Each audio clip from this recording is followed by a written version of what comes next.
May koneksyon ako sa Bulacan. Taga-Ubando ang pamilya ng mama ko. I was born in Valenzuela back when it was still part of Bulacan. My family also had property in Norzagaray for a time. Ngayon, pag-usapan natin ang pinagmulan ng pangalang Norzagaray. I am Mona Magnoveluz. I hunt down ancestors and chase fascinating stories in Philippine history.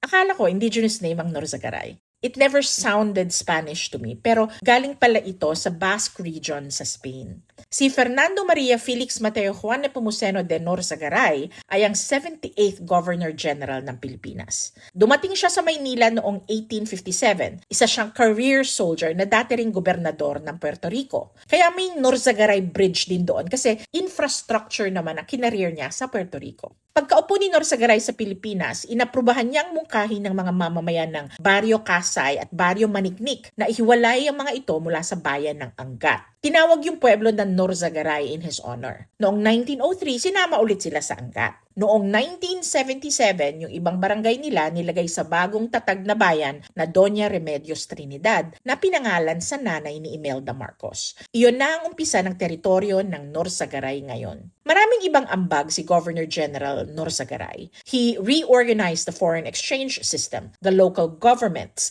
and the local infantry. Pinayagan niyang bumalik ang mga Jesuita noong 1859. Sila ang nagbukas ng eskwela munisipal na naging Ateneo Municipal. Doon nag-aral si Jose Rizal at iba pang ilustrado. Siya rin ang nagpagawa ng Hardin Botaniko sa Maynila na kilala ngayon bilang Nihan Garden. Ikinasal si Norzagaray kay Maria de la Concepcion Urejola. Nagkaanak sila, si Antonio. Si Antonio pinakasalan naman si Manuela Limos. Their family was related to Doña Francisca de Olaguer Feliu, the first wife of the ultra-rich Don Luis Perez de Samanillo. Ang mga Perez de Samanillo ay naging kilalang mga negosyante sa eskolta. Sila ang nagpatayo ng Hotel de Oriente sa Binondo. Noong 1899, yun ang pinakasyala na hotel sa bansa. Wala na yung building ngayon, pero may replica sa Las Casas Filipinas de Acusar sa Bataan.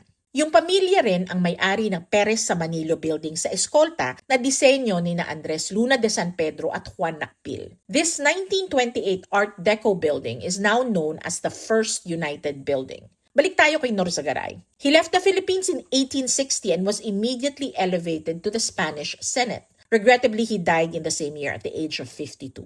At the Leon Gallery's spectacular mid-year auction on June 13, a portrait of Governor General Fernando Maria Norzagaray, attributed to Filipino artist Juan Arceo, will be auctioned. The painting, circa 1857-1859, shows him in full military regalia. The auction also includes the portrait of his son Antonio, daughter-in-law Manuela, and their family by the same artist. Juan Arceo offers a glimpse into the network of families that shaped colonial society. These paintings of the Norzagaray clan are symbols of colonial occupation. But these also introduce us to a family that dominated business more than 100 years ago, and to a man who opened doors to education for young Filipino men, who made self-governance possible in a small town, and who, by these very paintings, showed us how Filipino artists of the age mastered Western techniques. Aminin man natin o hindi lang Pilipino ang nag-iwan ng marka sa ating kasaysayan at kultura, pati na rin ang dayuhang nanakop.